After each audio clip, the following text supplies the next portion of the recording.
Deus é honrado no Monte Carmelo. Elias deu a ordem: Acabe, convoque agora todo o povo de Israel para encontrar-se comigo no Monte Carmelo. Traz também aqueles 450 profetas de Baal e os 400 profetas de Azerá. Acabe obedeceu como se o rei fosse Elias e ele um súdito. E as pessoas, ao se dirigirem para aquele local, tinham um medo estranho incomodando. No topo de um dos pontos mais altos do monte estava o altar de Jeová. Estava em péssimas condições. Elias escolheu esse local porque era o ponto mais visível para Deus manifestar o seu poder e defender a honra do seu nome.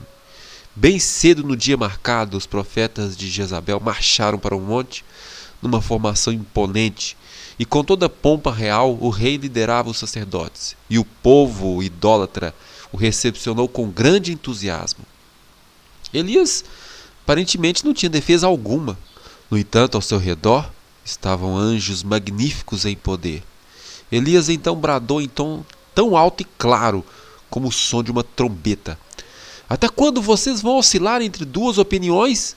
Se o Senhor é Deus, sigam-no, mas se é Baal, que é Deus, sigam-no. Ninguém naquela vasta multidão teve coragem de manifestar lealdade a Jeová.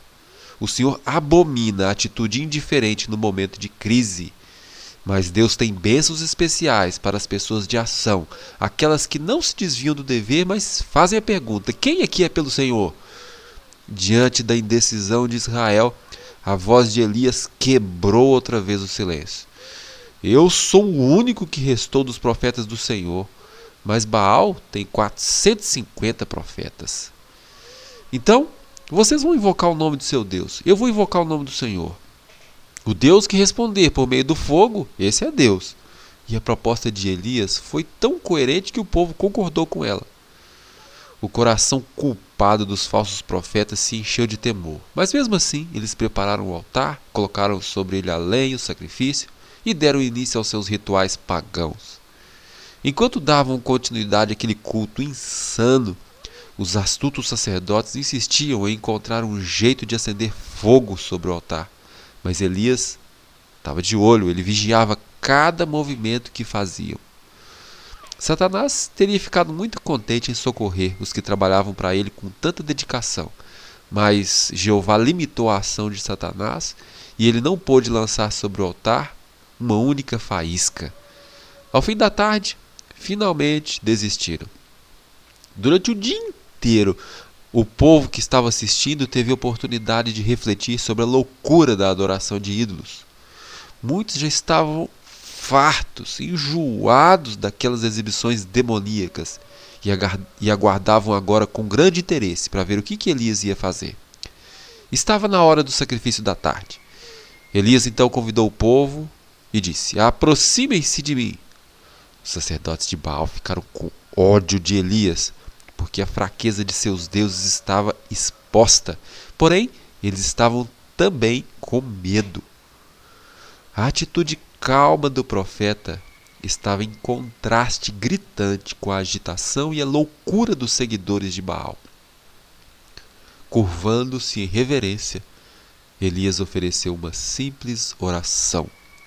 Na oração de Elias, não teve nenhum grito enlouquecido. Ele orou com simplicidade e fervor. Houve profundo e solene silêncio. Os sacerdotes de Baal tremiam de terror, cientes de sua culpa. Elias mal terminou a oração e chamas de fogo desceram do céu sobre o altar. As pessoas então caíram por terra e gritaram em uma só voz: O Senhor é Deus.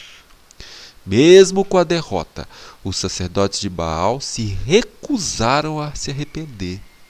E quando Elias ordenou: prendam os profetas de Baal, o povo estava pronto para obedecer.